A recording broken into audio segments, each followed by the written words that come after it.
siz o'z oldingizga qo'ygan maqsadlarga erishish uchun o'zgarishni xohlaysiz. Ammo bu o'zgarishlar aynan insonlardan emas, siz o'qimagan bir kitobdan bo'lishi mumkinligi haqida o'ylab ko'rganmisiz? Bugungi ma'lumotlarimiz kitob o'qish orqali o'z oldiga qo'yilgan maqsadlarga erishish uchun ijobiy o'zgarishlar haqida. Hayotingizni o'zgartirishga qodir bo'lgan kitoblarni qanday tanlash mumkin? Hozir men sizga o'z tajribamdan kelib chiqib shunday kitoblarning 5 tasini tavsiya qilmoqchiman. Birinchi kitob Jeyms Klirning Atom odatlar kitobi. Bugungi kunda bu kitob juda mashhur. Bu kitobda kichik harakatlarni odatlarga aylantirish va shu orqali katta natijalarga erishish yo'llari ko'rsatib o'tilgan. Ikkinchi kitob Paulo Coelhoning Alkimyogar kitobi. Alkimyogar sizga erishib bo'lmaydiganday tuyulgan orzularingizga ham tinimsiz mehnat, harakat orqali erishish mumkinligini ko'rsatadi.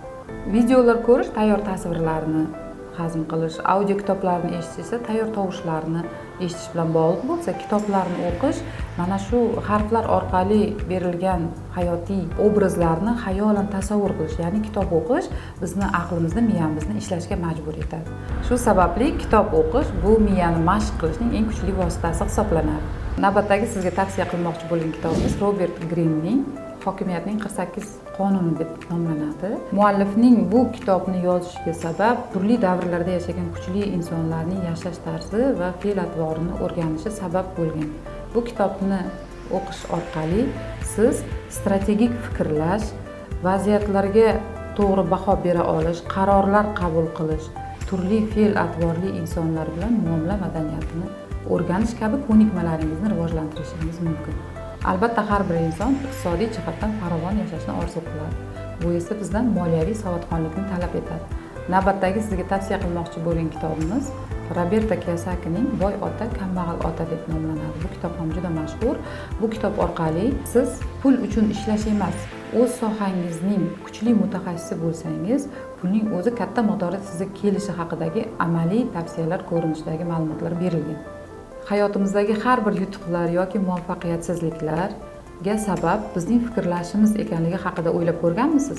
Navbatdagi sizga tavsiya qilmoqchi bo'lgan kitobimiz Napoleon Hillning O'yla va boy bo'l deb nomlangan asari. Napoleon Hillning bu asari fikrlash kuchi asosida muvaffaqiyat va hayotdagi o'zgarishlarga erishish mumkinligi yo'llarini ko'rsatib beradi. Hammasi fikrdan boshlanadi. Fikrlaringiz sizni muvaffaqiyatlarga, o'zgarishlarga yetaklovchi kuch. O'z hayotiy tajribamdan kelib chiqib, mazkur kitoblar sizni hayotdagi o'z oldingizga qo'ygan maqsadlaringizga, ijobiy o'zgarishlarga sabab bo'lishi mumkin deb o'ylayman. Albatta sizda buncha kitobni qachon o'qiyman degan savol tug'ilishi mumkin. Navbatdagi ma'lumotlarimiz vaqtdan unumli foydalanish, ya'ni time management haqida bo'ladi. Bizni kuzatib boring.